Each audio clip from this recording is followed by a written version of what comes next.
Welcome back to Business Office Specialist. In today's video, we're going to be looking at how to use some of the skills and tools that we've learned in Google Docs to create a report or essay. Now, as you create a report or essay, especially for a class inside of a software like Google Docs, there are very specific formats that they are created in that help them look professional and make it easier for your readers to identify key pieces of information throughout your report. Now, in the United States, there are a lot of different styles that are acceptable as professional styles for writing a report. Lots of different colleges or organizations have created their own styles, and every teacher can choose which style they want you to use. That can be extremely confusing for us as students because there's so many different styles we have to keep track of. Thankfully, if we can use the software, that can help us to create whatever style our teachers choose. Now, for today, we're going to pick one of those styles. It's called the Modern Language Association, or MLA Style. The Modern Language Association is an organization that manages different styles in the English language. It's one of the most common and popular ones used by college professors and high school teachers. So that's the one we're going to use. So today I'm going to teach you how to create a report in an MLA style. Now, oftentimes you're going to be creating your own reports for class, but today, since we're focused just on the styling, we're going to use a pre-created report. So if you're taking my Canvas course, you'll find a link to this exact same report at the bottom of the assignment. You can click on that link and follow along with me. So in the MLA style, one of the most important things is the spacing. MLA reports require that everything in the document is double spaced. So one of the first things we're going to do is double space the lines. Since we're going to be double spacing everything, let's just select the whole document at once. That will make it easier. Remember, you can just click and drag, or you can use the shortcut Control-A to highlight everything at once. I'm going to use the shortcut, so Control-A will highlight everything for me. And then to change the line spacing, there's actually an icon for line spacing on the ribbon up at the top. If you remember, that's an icon that looks like 3 lines next to 2 arrows going in opposite directions. You can find it on the ribbon right here. So I'm going to come up and click on line spacing, and we want to double space each of the lines in the paragraphs. So if I click on double, you can see that I now have a gap between each line. That's going to be very useful to help our readers read the document a lot easier. It also gives a lot of extra space for your teacher to leave editing notes throughout the document. So that's why MLA is typically double spaced. All right, another big thing with the MLA format is page numbers. All of the pages, except the first page, have page numbers in an MLA style. So page numbers in MLA are always in the upper right corner inside of the header. Remember that every document has a header and a footer. The header is the white space at the very top of the document. The footer is the white space at the very bottom of the document. To access the header, one of the easiest things to do is go up into that white space at the top with your mouse and double click. That should open up the header for you. If for some reason it doesn't, the easiest way to do it after that would be good to go to the Insert menu on the top and come down to Headers and Footers and click the header there. That will open it as well. So either way, let's open up the header. And we said that page numbers are going to be on the far right side. So I'm going to come to my alignments and change it to a right aligned document so that my cursor is on the right hand side, and we're ready to add page numbers. Now this is page 1, so if I were to type a 1 in there, I now have page 1. But what's the problem with doing it that way? Think about what you know about a header. Why will this not work? You see, if I scroll down to page 2, instead of saying page 2, it now says page 1. So I can come in here and say, okay, fine, I'll change that to page 2. But then if I go back up to page 1, it now says page 2. The problem is a header, like a footer, is designed to automatically duplicate anything typed in it on every single page. So anything I type in the header or the footer will automatically generate on every single page. I don't want that, though. I want a page number that shows a different number on every single page. So we can't just type that in. Instead, we have to use a special tool, which is a page number tool. To access that, we're going to go up to the Insert menu again, go to Page Numbers, and Insert Page Numbers. Now we've got top of the page or bottom of the page. We want top of the page, so we're going to click on that one. And now it's inserted a page number, and you can see it's highlighted in gray. That tells us that it isn't just typed in, it's created through the software. If I come down to page 2, it says 2, 3 says 3, so it automatically generates new page numbers for us. Now, in an MLA report, generally speaking, the first page does not have a page number on it. So we want to remove the page number from the first page. But if I just hit delete, it's going to delete it for everybody. So what we're going to do instead is simply click this little checkbox here that says different first page. When I click that, the page number disappears from the first page, but it's still there on every other page. So that's how we can create a blank first page, which is very normal for an MLA format. Now, the last thing we need to do with the page numbers in MLA format is to add our last name in front of the page number. So I'm just going to click my mouse right in front of page 2 and type my last name. And you'll type your last name and a space.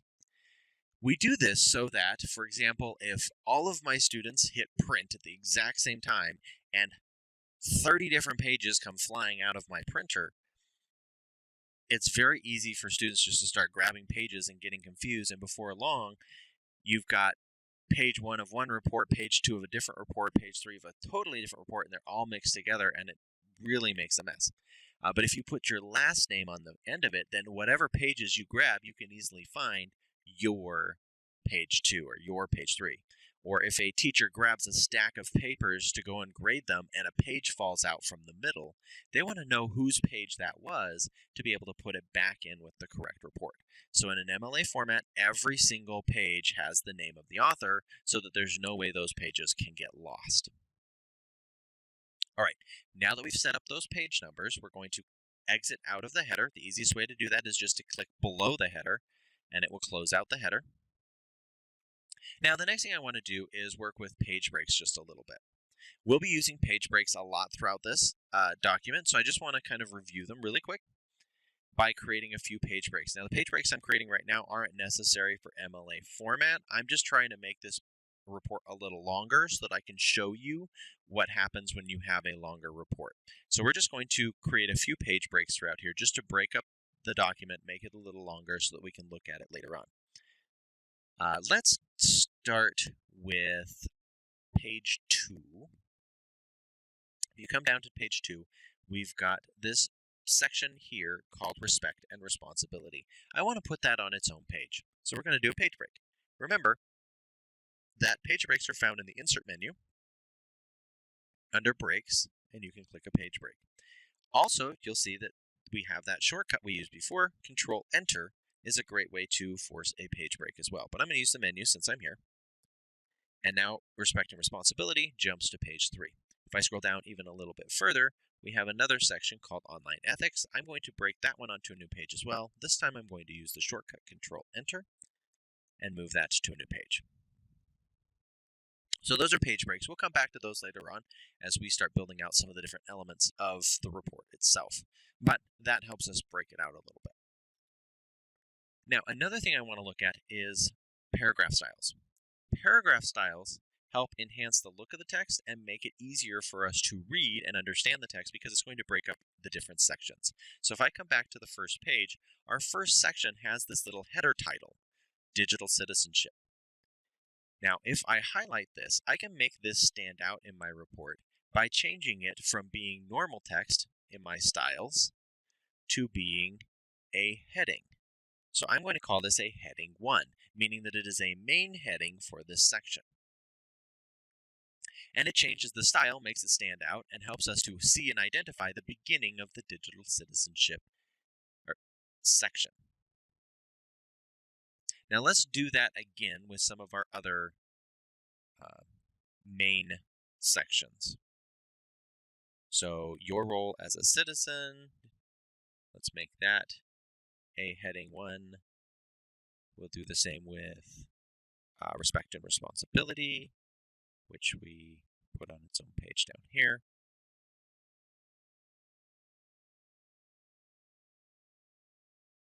And Online Ethics. So those are my main sections of my report. And now it's easier for my readers to identify these. And so if they're looking for a specific item, they can quickly jump through and find that section and begin reading.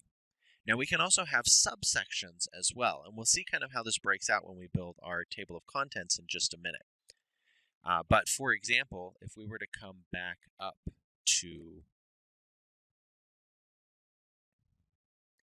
your role as a digital citizen, the main section is your role as a digital citizen, but underneath that section we've got a little subsection called real-world citizen responsibilities. So to show that this is its own section underneath our main header, I can go to my styles and change it to be a heading 2 style instead of heading 1. It's a little smaller and kind of identifies it as being underneath the main heading of your role as a digital citizen. So let's create a few more heading 2 styles. Let's create one here for digital citizen and responsibility.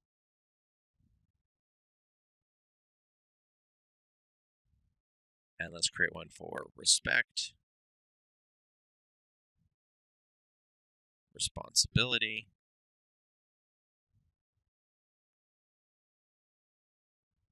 what constitutes ethical behavior,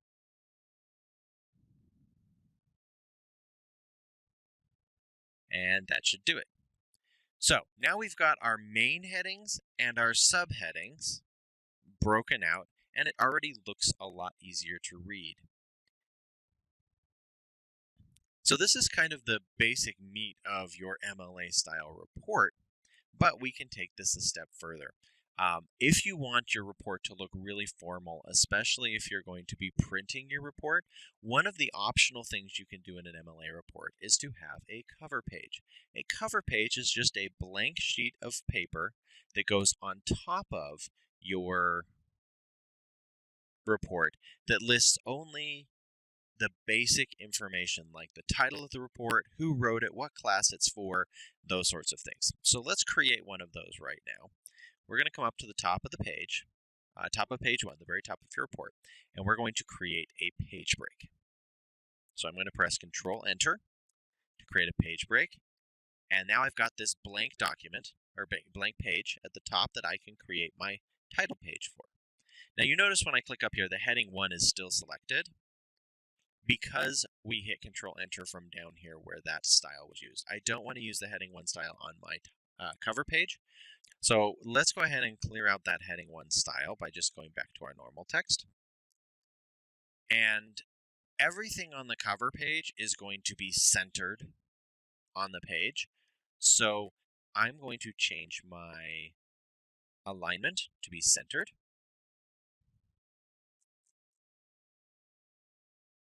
And then I'm ready to create my cover page. On the first line of the cover page in MLA format, we're going to list the name of your school. So in this case, it's going to be Provo High School.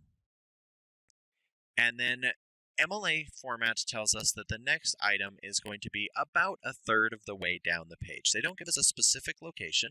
It's very general, just about a third of a page. I found that if you hit Enter on a double space 7 times, that brings us close to a third of a page. So I'm going to go 1, 2, 3, 4, 5, 6, 7. Now I'm down about a third of the page. Here is where we're going to put the title of your report. Now, if you're writing your own report, you would create your own title. For this report, let's call it Digital Citizenship and You.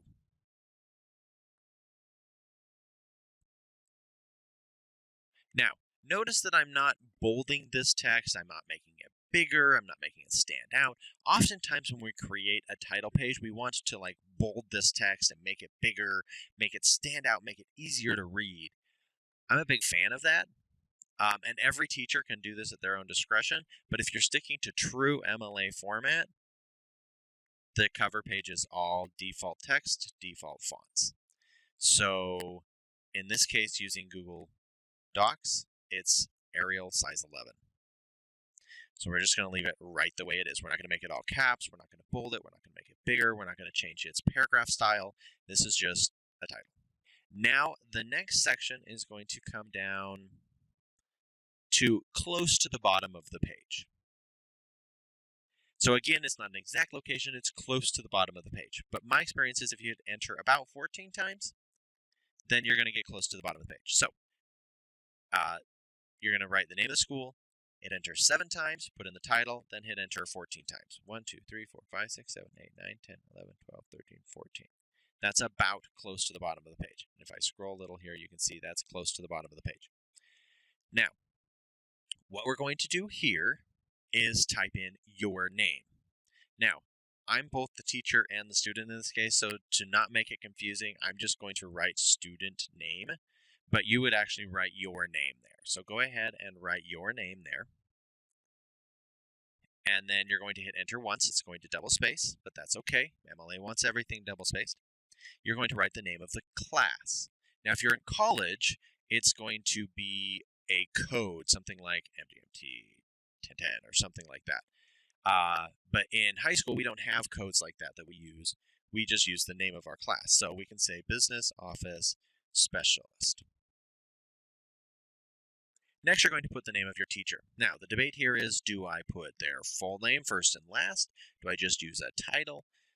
Unless the teacher specifically tells you, you can do what you want. If you want to put Tori Norman, that's fine. If you want to just put Mr. Norman, that's fine too. The only thing I tell you to watch really carefully with is usually if a college professor has a doctorate degree, then you want to give them that title of doctor, even if you use their first name.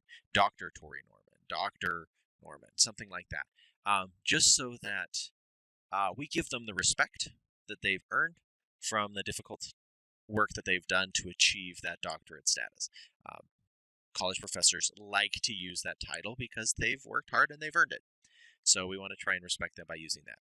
Other than that, it's kind of up to you how you want to do it. I'm just going to put Mr. because that's easy. And then the next thing we're going to do is put the due date of the report. So here you're going to put whatever day that your teacher has said that report is due. For purposes of this class, let's go ahead and put just today's date. Now, you're going to want to spell out the date, so don't just put like 6, 24, 21, like that. You can do that, but it doesn't look very nice. Anytime you're writing a formal document, whether that's a letter or a report, you want to write out the date. It looks nicer. So I'm going to do June 24th, 2021. And you're going to put whatever day is today's date. All right, so that's your cover page. That's what a cover page looks like. Not flashy, not fancy, but it gets the job done. Now, the next thing we can do that's not required by an MLA report, but is handy and optional, especially if you have a really long report. Most of the time in high school, our reports are very short, so having a cover letter or a table of contents is kind of redundant and unnecessary. But if you have a really big report, this is really nice. So we're going to add a table of contents to this report as well, just to show you how they work and also to show you how heading styles and paragraph styles can help us in creating a table of contents. So if you've ever seen in a book, a table of contents is just a list of all the different sections of the report and tells you which page to find those. So we're going to create a table of contents here. Let's go ahead and change our alignment back to left aligned. And then because we've already set up the paragraph headings, our heading 1s and our heading 2s, this is going to be really easy to create a table of contents. If we go up to Insert, all you have to do is say, hey, I want to insert a table of contents. And then just say table of contents with page numbers. Click that, and Google is going to generate one for us because we've already given it the headings. And because we didn't use headings on our cover page, the cover page doesn't show up in our table of contents, which is good. We don't want that. Now, I'm going to back up because it didn't give us a title and I want one. I'm going to hit enter here. And I'm going to recenter. Just write table of contents. Just so that readers know what this is. Now, the cool thing about having a table of contents set up like this is each of these is not only telling us the page numbers, but they are also digital links. So if I click on your role as a digital citizen, I can click the link to that and it will actually jump to that page. So if I give this to someone as a digital document, then those links to the table of contents are going to be there and they can easily jump through the document to the sections that they want. So that's a useful tool. Also, because we've used the heading styles to create this table of content, if you go back to or off to the left-hand side, there's this outline button here. If I click on the outline button, remember I get all of my different sections of my report showing up in this outline, and I can jump around between it as well, even if I'm not up at the top where I can see the table of contents. So that's the advantage of using the heading styles for the table of contents. It makes it very easy and very dynamic. The other cool thing is if we change things in this document, the table of contents can be refreshed as well. So let's say, for example, that I decide to put your role as a digital citizen. I'm going to hit Control Enter and to force that to a new page just to show you what this would do. Now, your role as a digital citizen used to be on page 3. But if I click on my table of contents, there's this little refresh button right here in the corner. If I click on that button, it will refresh the table of contents to add in any changes I've made, and now the page number is page 4. If I go in and move it back, I can come in and hit refresh, and it will jump back. So, using a combination between the table of contents tool and the heading and paragraph styles, we can create a dynamic table of contents that's easy to update and maintain inside of your document. And again, this is only really useful if you have a big document. If you have a small report like we usually write in high school, then a table of contents is probably not necessary unless your teacher specifically asks for it. Now, another tool that I want to call your attention to that can be really helpful when you're writing a report is the Explore button. You've probably seen it on your Google Docs, but you may never have actually used it before. The Explore button is this little button right down here in the corner. If I click on Explore, basically what it does is it opens a web browser right inside of your document. So instead of having a different tab up at the top and you're bouncing between them, you can actually search for stuff right inside of your Google Doc document. Let's say that we want to create an image to go with our document. Let's say that maybe, for example, down here, what constitutes unethical behavior, let's say we want to add a picture of something digital citizen related to go right down there. So I can just go to the search bar and type digital citizenship. And then I can get web links that I can link into, or I can get images. I'm going to go to the image section, and I'm just going to add an image here. I'm going to add this image of digital citizenship, but honestly, you can add any image you want. If you don't find the same one I use, that's fine. Use whatever you want, but just add a picture in here. Now, when I click on the picture, it's going to pull it up so that I can see what it looks like, and then I'm going to hit Insert to add it into my document. Now, that added it really big, so I'm going to shrink it just a little bit. And it's still sitting on top of my paragraph, which is not what I want. I want to wrap text with this, so I'm going to come in and use the wrap text feature in our text wrapping to allow it to wrap inside of the document. And we talked about this when we were using graphic objects, but now you can really see it in person. Having the ability to wrap around the text, or have the text wrap around the picture, allows us to stick that picture anywhere within our paragraph and take up a whole lot less room and kind of tie it all together and make it look professional. So text wrapping is a really handy feature when you're writing reports. So I'm just going to stick that in there somewhere to the side. And what I'd like you to do is find a picture using the Explore tool, dump it into your document, and then resize it and use text wrapping to put it next to that paragraph where it says what constitutes unethical behavior, just like I did there. All right. So like I said, you can also look at websites if you want to. You can click on those and they open up in their own tabs. So if you're writing your report and you find something you're missing or you want to look something up, then you can go to the Explore tool and do it right inside the same window. When you're finished with the Explore tool, you can click the X in the corner to close that out. Now, the last thing I want to do is show you how to create a bibliography or a citation. So inside of reports, probably one of the most important things that we have to do is to tell people where we got our information from.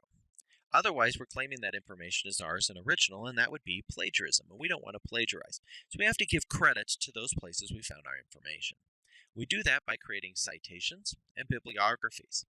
Now, every single formatting style has their own way of doing citations and bibliographies. They're similar, but they all have unique differences that can be tricky to remember.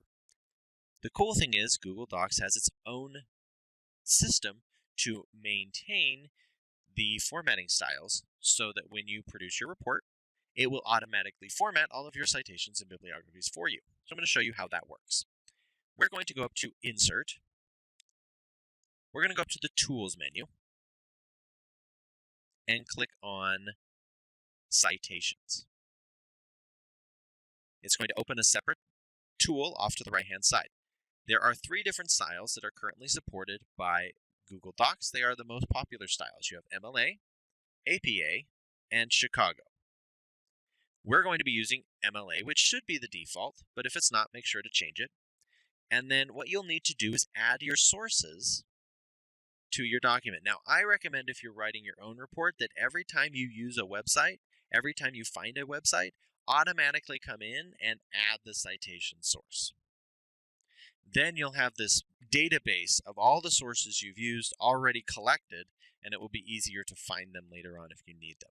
So we're going to add a couple of sources to this document. So I'm going to click Add Citation Source. The first source we're going to be adding is a book. And you can see there's a lot of different types of sources that you can use. Ours is going to be a book, though. So we'll add a book, and then it asks us how we access that book. In today's digital age, we don't always read books on print. We might have read it on print, we might have read it through a website, maybe it was an online book, or we may have used an online database. In this case, though, we're going to assume that we read this in print. So the first thing it's going to do is ask us about contributors. Contributors are either authors or editors, and sometimes even translators, but most often than not, they're going to be authors. So we're going to leave that there. The author for our book is named Sloan Gould. So it is spelled S-L-O-A-N-E and G-O-U-L-D. And then the next thing we're going to do is add the title of the book. The title for our book is Dinosaurs Have Manners, Digital Citizenship. The publisher is the company that published the book. If you're not sure who that is, if you open the front cover of the book, usually in the first couple of pages it will tell you all of the publishing information and will have all the information that you need to fill this in. So if you haven't seen it, go ahead and open up a book, go to those first few pages, you'll find all of that publishing information there. The publisher for this book is Rawson Classroom. It was published in 2017 in New York. There's no edition or volume information, so that's all that we need for this book. We can add the citation source. And you can see that it now adds it to our list of possible sources for this document. We're going to add one more source. This time we're going to add a website, because in today's age, websites are one of the most common sources where we find information. So I want to get you familiar with how to add a website. So we're going to add a website. Again, it asks us for the author's information. Now, with websites, this can be a little trickier, because websites can have one author, they can have lots of authors, they may not even list an author. For the example we're going to use in class today, there is more than one author. So what you're going to do is type in the first author's name. In this case, the first author is Mark Ribble. Oops, put his last name in the last name spot.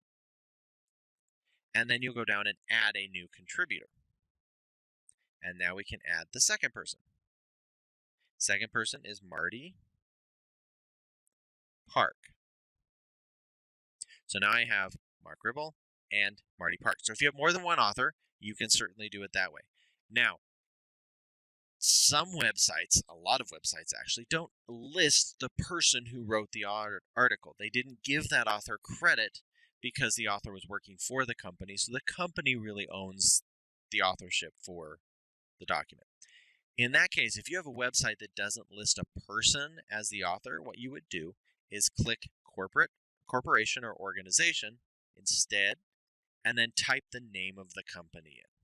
So for example, if I went to Inc.com and I read an article and I can't find an author's name on that article, then I could click corporation and just write inc.com. And that would be sufficient as the author. If there isn't a person, the organization gets the credit. But in the case of ours, we're people, so we're not going to do that. Now that we have the authors, the title is the title of the article on the website. So our article was named Making Digital Citizenship Stick. The website title is the name of the website you went to. So if it was inc.com that I went to, it would be inc.com. In this case, the website was called Tech Learning Magazine.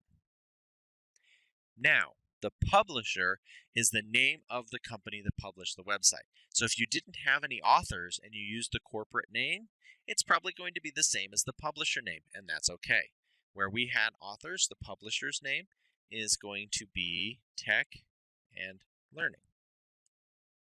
URL is the entire web address. So if you were to go access that website and you go up at the top to this address bar, it's whatever is sitting in that address bar. So this is really long to type in. If you are in Canvas, there is the URL link right inside of the instructions on step 8 underneath Add Websites to Citation List. So if you want to go and grab that, you're welcome to, and just copy and paste it in. So then I have the URL in there. There's 2 dates that you have to track whenever you are citing a website source. The first one is the date that it was published. So typically speaking, if you were to go to a website, like if I just go to this one, in fact, since we're here, you can see Tech and Learning is the name of the title for the website, and then the title for the article is Making Digital Citizenship Stick. You can see the authors. If you're looking for authors' names, they're typically right below the title if they're going to be there at all. Sometimes they'll put them at the very bottom of the article. So if you don't find them there, you can sometimes find them at the very bottom. Same thing goes with dates. If they're going to publish the date it was written, it's usually going to be at the very top near the name of the author or at the very bottom of the page. In this case, mine has a date. Not all websites will put the date they publish it. And sometimes they'll put the day they revised it. So there might be a revised date.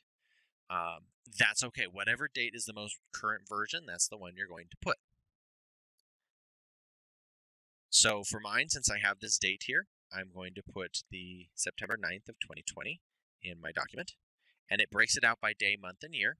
So it's the 9th, September 2020. And again, if you can't find a date, just skip that section. It's okay. If you can find one, put it in. If you can't find one, just skip that section. Now, the last thing we're going to do is look at the access date. This is the date when you read the article. So whenever you're doing research in a report, you want to keep track of the URLs you visit, but also the day you visited that URL. Because in the world of the internet, things can change from day to day. And the article that you read may be different when you publish a report than it was on the day you wrote it. So you want to list what day you read the article in case that information changes after the fact. So for purposes of this example today, just put today's date as well. So I'm just going to put today's date. And again, you'll put whatever day is today's date for you. Now, we don't have to put a short title in there. That's fine. So once we get the dates in, we can add citation source. And you can see creating a website citation does take a little bit longer. There is more information involved, but it's not hard. Now that we have all of our sources in here, one of the cool things we can do with this is cite our sources in the document. So if we have a quote, like let's say, for example, that this last sentence in the paragraph here is a quote. And I want to cite this, and let's say that this came from the website. So I'm just going to put a space right here, and I don't know what MLA format source citing is supposed to look like, and I don't care because Google's taking care of all of that for me. All I have to do is put my cursor right next to or right at the end of my quote, and then come over to my citation manager and click Cite. When I do that, it will automatically create a correct citation for me at the end of my quote. The other cool thing it can do is this citation manager can create a bibliography for us. A bibliography is a listing of all of our different sources. Now, there's two different names for these. There's a works cited and there's a bibliography. Some teachers will ask for a works cited, some will ask for a bibliography. They're basically the same thing. The only big difference is a works cited page will only list the sources that you actually physically cite, like this one here, in a document. If you don't quote them, you don't cite them, you don't put them into a works cited page. Bibliography will list all of your sources, whether you cite them or not. The idea being that even if I didn't quote them, I still use knowledge from them to create my report, and it's important that I give them credit for the knowledge that I borrowed from them in creating my own report. So maybe I came to my own conclusions, I wrote it in my own words, I'm not plagiarizing, but I still use their ideas and I need to give them credit. So generally speaking, a lot of teachers will ask for a bibliography. Some of them specifically ask for a works cited. If they do, then that's what you'll give them. Honestly, if I have a choice between the two, I prefer to use a bibliography because when I use a bibliography, I'm being more fair to the authors by listing them. And to be honest, it also makes my list bigger, which looks better when I'm turning in the report. So if I want to get that credit and I want to impress my teacher and I want to show them all the sources I'm using, I'm going to use a bibliography because it looks bigger and more impressive. So we're going to use a bibliography here. The big thing to remember about works cited and bibliographies in an MLA style is that it always goes on its own page. Even if your report ends with just 3 words on the new page, you still have to go to an entirely new page to create the works cited or bibliography. It's always on its own page. So we're going to go to the very end of the report, click Control Enter to jump to a new page, and then in our citation tool, we're just going to click Insert Bibliography. And when we do that, it's going to automatically create a bibliography for us. Now I want you to pay attention to the bibliography and just look at the indentation style for a second. It looks kind of weird. Normally, we're used to citation or indent styles that look something like this, perhaps, where the first paragraph is indented a ½ inch. But the indent style here is actually backwards. Instead of the first line being indented a ½ inch, everything else is indented ½ inch and not the first line. This is what's called a hanging indent. Hanging indents are used almost exclusively in bibliographies. I don't see them used hardly anywhere else. But they call it a hanging indent because the entire paragraph is indented in and looks like it's hanging underneath this first line. The advantage of doing this in something like a bibliography is it acts kind of like a bullet list, where you can see the beginning of every single bibliography source because it sticks out as its own line and makes it easy to read it as a list. So that's why it's used in bibliographies. So again, this is a hanging indent style. It's so weird and unusual that it's easy to forget. So I wanted to point it out here and just kind of show how it's used and why it's used. So that's a hanging indent. So since we're talking about indents, if I come up to my paragraphs, you'll notice that none of them are indented right now. The last thing we need to do to finalize our MLA style report is to indent each of the paragraphs a ½ inch. The easiest way to do that is to click on the first line of your paragraph and press the Tab key once to move it in 1/2 inch. So we're just going to go down our paragraphs and do that really quickly. The headers do not need to be indented, it's just the paragraphs themselves. Now, I have this section under Real World Citizen Responsibilities, and all of these need to be indented. It would take a lot of time to do them all one at a time, so another thing you can do that's a little faster if you want to is to highlight the entire section, and then up here on the ruler is an indent manager. The little arrow at the bottom manages the paragraph. So I can move the entire paragraph if I want to. Or the little bar at the very top is your first line indent. So if I just grab that little bar, I can move it in a ½ inch, which is that first big line. You can see kind of this big line right in the middle. That's that first big line. And that will move everything in a ½ inch. Same thing with the digital citizen responsibilities. If I wanted to just highlight the entire thing and grab that first line, I can move it in ½ inch and save myself just a little bit of time. So however you want to do it, we just need to move in each of the paragraphs, first line indent, ½ inch. All right, and now we've taken this document and converted it into a proper MLA format in a formal format with a title or a cover page and a table of contents. To learn more tools and features in the Google Suite family of apps, check out more of my videos on YouTube or visit ToriNorman.com.